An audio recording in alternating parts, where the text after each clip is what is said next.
Marcos 1, 21 a 28 é o texto da nossa rápida reflexão nessa manhã. Marcos 1, 21 a 28. Eu já vou começando por aqui. Eles foram para Cafarnaum, e logo que chegou o sábado, Jesus entrou na sinagoga e começou a ensinar. Todos ficaram maravilhados com o seu ensino, porque eles ensinava como alguém que tem autoridade, e não como os mestres da lei. Justo naquele momento, na sinagoga, um homem possesso de um espírito imundo gritou: "O que queres conosco, Jesus de Nazaré? Viestes para nos destruir? Sei quem tu és, ó Santo de Deus." "Cala-te e saia dele", respondeu Jesus. E o espírito imundo sacudiu o homem violentamente e saiu dele gritando. Todos ficaram tão admirados que perguntavam uns aos outros: "O que é isso? Um novo ensino?" E com autoridade. Até os espíritos imundos ele dá ordem e lhes obedecem. E as notícias a seu respeito se espalharam rapidamente por toda a região da Galileia. Que o Senhor aplique sua palavra nos nossos corações e nos faça entender a sua vontade. Amém? Por onde Jesus andava, ele sempre impactava as pessoas. Jesus, ele tinha além de tudo, uma personalidade muito marcante, né? Ele era uma pessoa comum. Jesus não é aquele camarada que a gente vê nos quadros aí, de cabelos longos, de olhos azuis, não era nada disso não, né? Lá na Palestina, provavelmente, ele tinha uma outra compleição física. Acho que estava mais para nós, né, do que para essa caricatura meia de gringo, né? Mas o importante é que muito mais do que a figura de Cristo, ele, por onde andava, ele impactava pessoas, ele curava as pessoas eram curadas por onde ele passava. Pessoas eram libertas por onde ele passava. O demônio se submetia a Jesus Cristo, não encarava não. Muito embora em alguns momentos ele tentou, né? Mas ele logo percebeu que não era a praia dele, que ali ele ia se dar mal, e ia se dar mal mesmo. E as pessoas que viam essas ações de Jesus, que presenciavam a caminhada de Jesus no mundo, elas ficavam extremamente maravilhadas com suas ações. Agora eu quero dizer para você que é exatamente isso que Jesus deseja que nós sejamos. Pessoas que impactam as pessoas que estão no seu contexto, com o poder de Jesus Cristo, que é verdadeiro e tão eficaz hoje quanto foi naquela época. Jesus espera isso de nós. Nós somos os representantes de Jesus na terra. Tem gente que quando não conhece a dinâmica cristã, fala assim, é muita cara de pau de vocês dizerem que são representantes de Deus na terra, mas nós somos. Não por causa das nossas qualidades, não por causa das nossas competências, mas por aquilo que Deus nos deu, né? E nós somos representantes de Deus na terra, a fim de que as pessoas possam conhecê-lo de verdade, da forma que ele é, porque tem muita gente que diz que conhece a Deus, mas que não conhece. Tem uma visão equivocada de Deus, tem uma visão deturpada de Deus. Deus deseja que nós apresentemos Deus como Ele é. O Deus de amor, o Deus que ama, o Deus que restaura, né? Ele deseja que nós possamos viver cada dia da nossa vida para louvor de Deus. E quando nós vivemos intensamente nessa relação com Deus e com as pessoas, no sentido de levar o Evangelho, no sentido de viver uma vida cristã dentro dos padrões de Deus, nós estamos glorificando a Deus. E precisamos entender disso. E acima de tudo, Deus deseja que nós não somente sejamos salvos, porque isso já está garantido, né? A minha salvação eu já tenho em nome de Jesus. Quem já tem certeza de sua salvação aí? Nós temos certeza, mas agora tem gente lá fora que não tem. Tem gente lá fora que precisa ser salvo. E nós, então, por questão daquilo que Deus nos dá, como representantes, como embaixadores, como agentes de Deus na terra, devemos anunciar essa salvação a quem não lhe conhece. Jesus ensinava, mas ele não ensinava como qualquer mestre. Você vê que lá no comecinho fala assim, ele ensinava não como os mestres. Será que os mestres não tinham conteúdo? Eles tinham conteúdo. Será que eles não tinham conhecimento? Eles tinham conhecimento. Mas tem algo que eles não tinham que Jesus tinha sobrando. O que era? Autoridade. Ele ensinava com autoridade. Ele realizava milagres e deixava todos maravilhados. E por causa da autoridade que ele tinha, entre outras coisas. E a partir desse maravilhoso relato que nós acabamos de ler, eu quero refletir com os irmãos rapidamente nessa manhã de domingo a respeito do que devemos e podemos fazer a fim de que também façamos diferença como Jesus fez em sua época. Não somente na nossa vida. Tem gente que fala assim, eu já sou transformado. Tá, e daí? Ser transformado para quê? Né? Qual o objetivo da sua transformação? Você precisa ser transformado e precisa ministrar transformação na vida das pessoas. É isso que se espera, é isso que se deseja. Na vida dos nossos vizinhos, na vida dos nossos colegas de trabalho, ouvindo a oração do Ua, dizendo que perdeu um amigo, no qual ele não pôde falar do amor de Deus, é isso que a gente não quer que aconteça. Deus já te perdoou, irmão. Mas, inclusive, o fato de você reconhecer faz com que você, de fato, demonstre na prática esse perdão de Deus. É isso que Deus quer. Deus quer que lá na Corcovado você continue sendo um canal de bênção, lá na usina, no seu trabalho, vendendo bolo, seja lá o que for que você fizer, que você seja uma bênção na vida das pessoas, não só a sua vida ser abençoada, né? Nós precisamos entender que o que Deus deseja de nós é mais do que somente uma vida nossa transformada, mas que nós sejamos ferramentas de transformação na vida de outras pessoas. Percebe por que eu me envolvo tanto com a comunidade? Por causa disso. Por causa disso. Eu entendo que é o meu papel. E alguém vai dizer, poxa, pastor, você começou um trabalho agora, capelania prisional, já está começando outro na escola militar, e se Deus quiser eu vou começar outros e outros e outros e outros e outros. Eu só dependo de quem? Dos irmãos caminharem comigo. A graça de Deus eu já tenho. Os dons e talentos nós temos. O que nós precisamos é caminhar. E é isso que Deus quer que nós façamos, né? Deus quer que nós sigamos os exemplos de Jesus. É o desejo dele para a nossa vida. E eu quero com você, rapidamente nessa reflexão matinal, com base nesse texto, fazer algumas verificações importantes. Em primeiro lugar, eu quero considerar que Jesus fazia maravilhas porque agia com autoridade. E nós precisamos ter autoridade e agir com autoridade para vermos os milagres acontecerem em nosso lugar, em nosso contexto, né?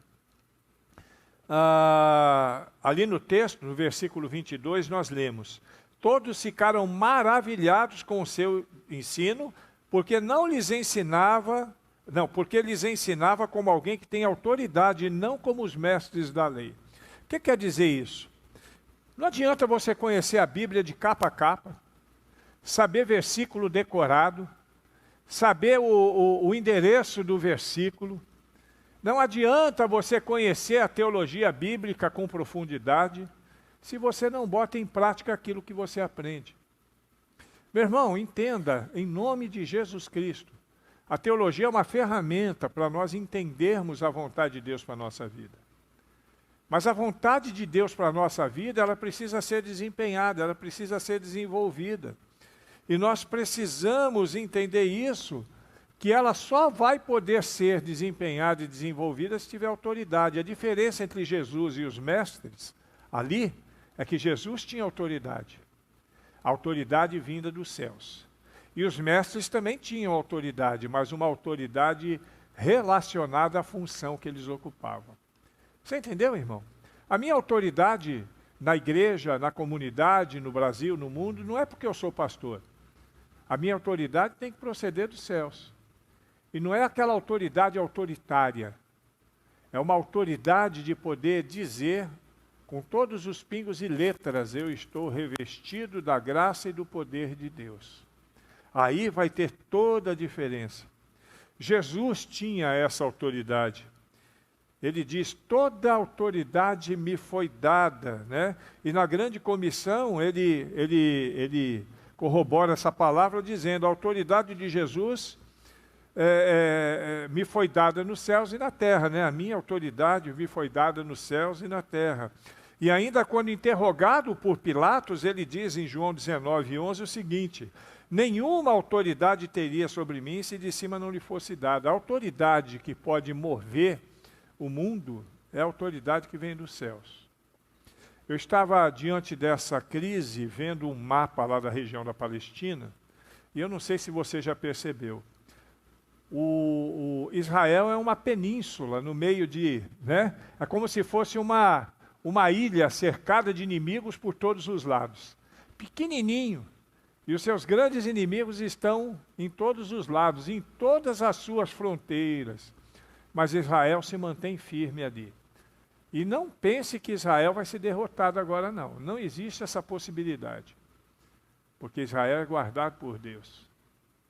Não que os outros países não sejam, mas Israel é a menina dos olhos de Deus. É o povo de Deus, como nós, só que nós somos o Israel espiritual. Povo de Deus. Eles têm a autoridade que nós precisamos ter.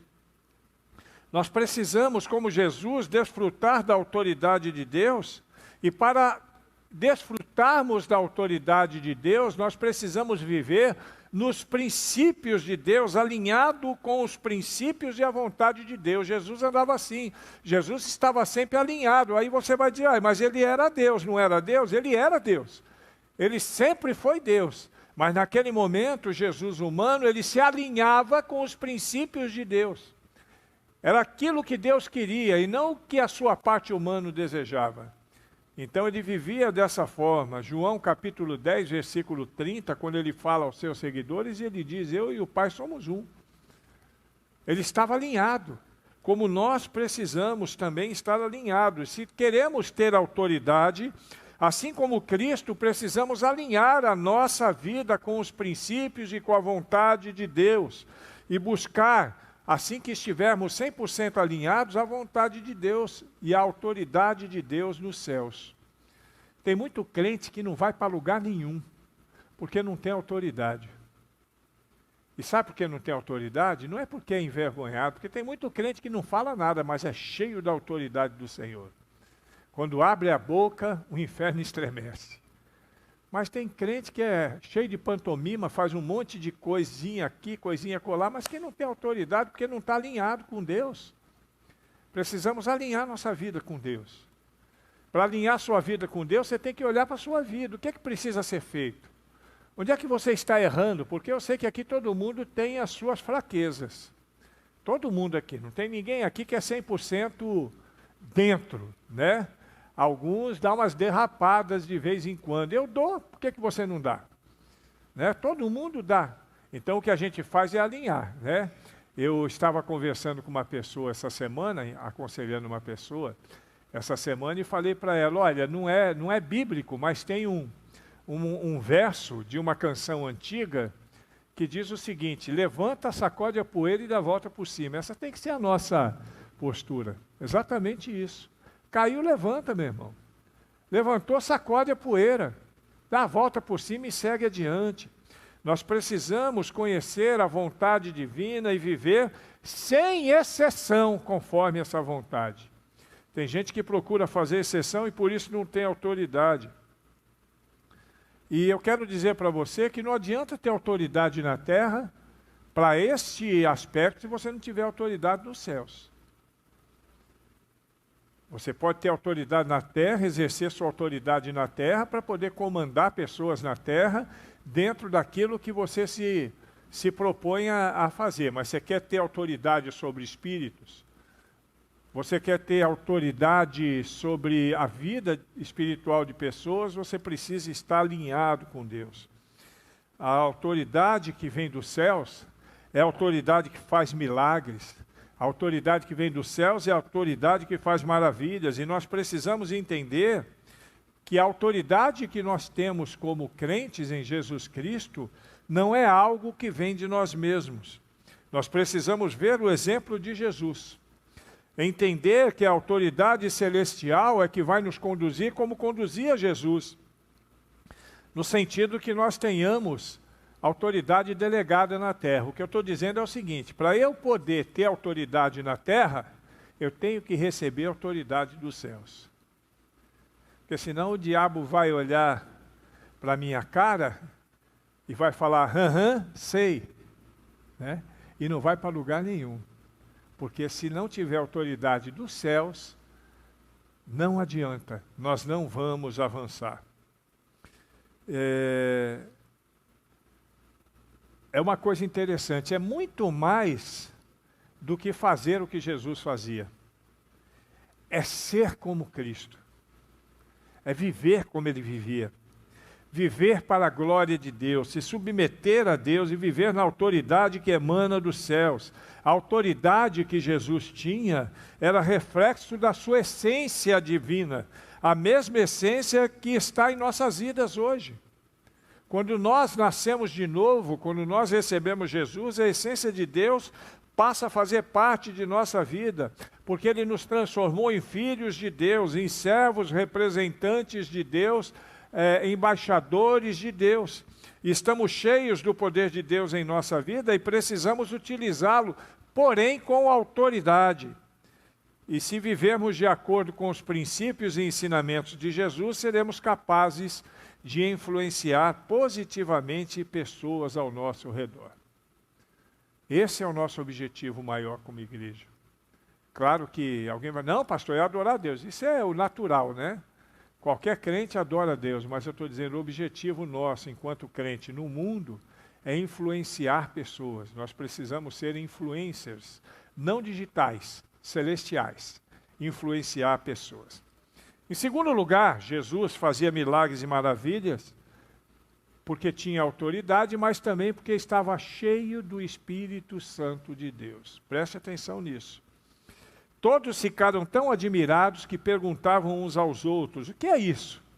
É um novo ensino? E com autoridade, até os espíritos imundos ele dá ordem e lhes obedecem. Eu quero dizer que nessa questão não tem outro jeito, eu tenho que voltar para o tópico anterior. O poder de Deus fluirá na nossa vida e nós teremos autoridade quando estivermos cheios do poder do Espírito Santo de Deus.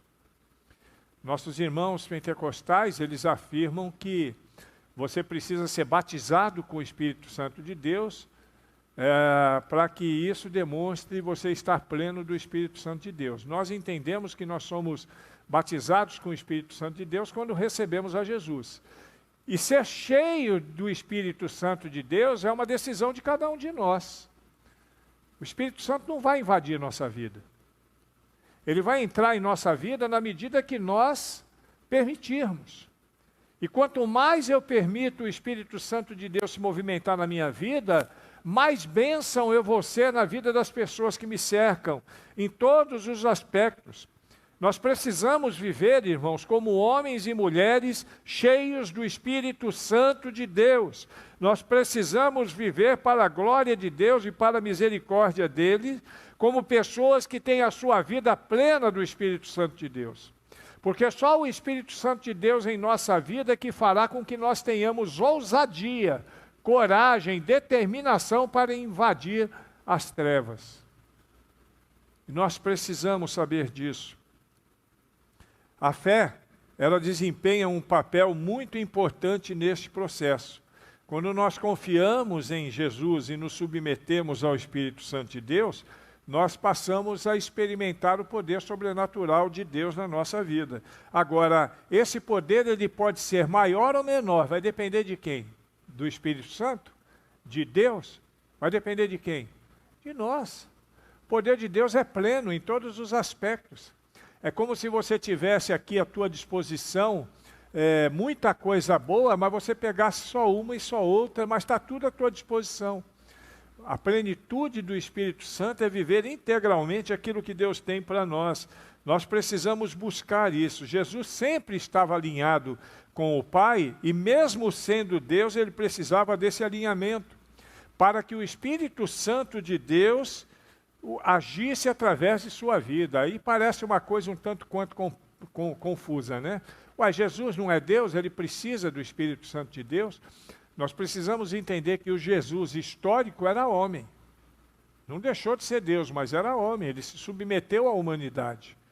Então, quando ele se submete à humanidade, ele também age influenciado pelo Espírito Santo de Deus. E nós precisamos agir dessa forma, imitando a vida de Jesus e toda a sua conduta. E por último, Jesus fazia milagres, fazia maravilhas, mas não exercia um ministério monocrático. O que é um ministério monocrático? Que só faz uma coisa.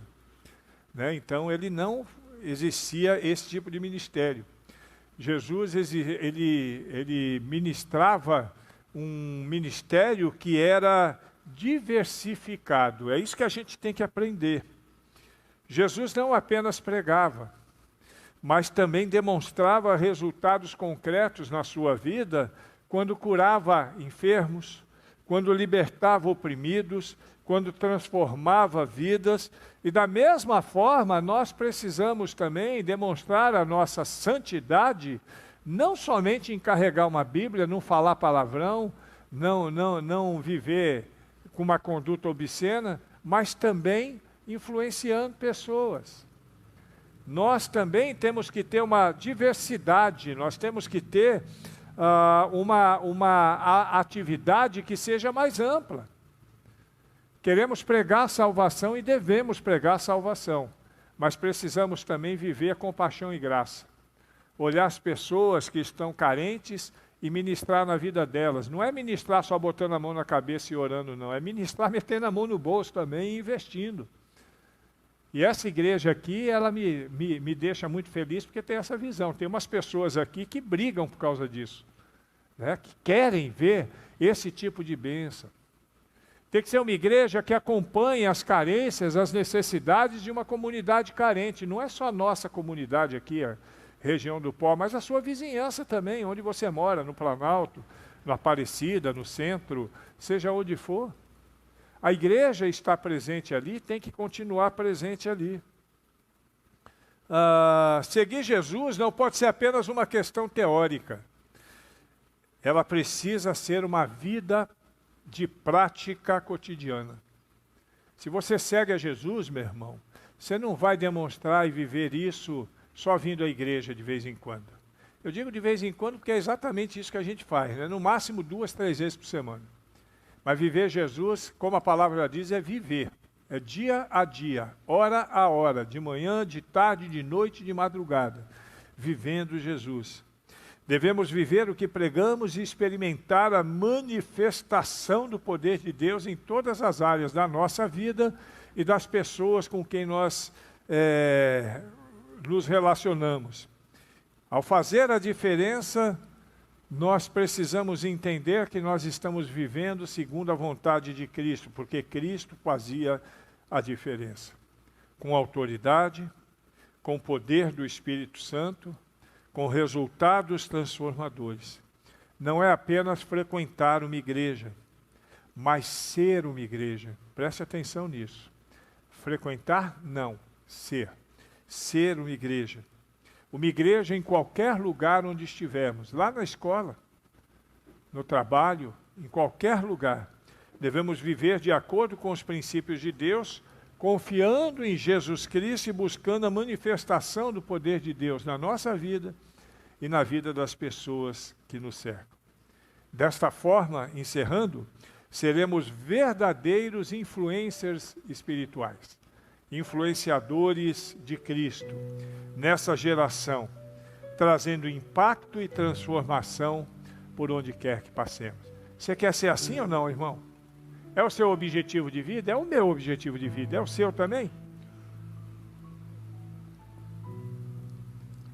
É uma questão pessoal. Eu, como pastor, não posso te obrigar a fazer nada. Nem Deus te obriga. Quem sou eu em querer obrigar alguém a fazer alguma coisa? Mas tem que partir do fundo do seu coração. Tem que partir do fundo do seu coração.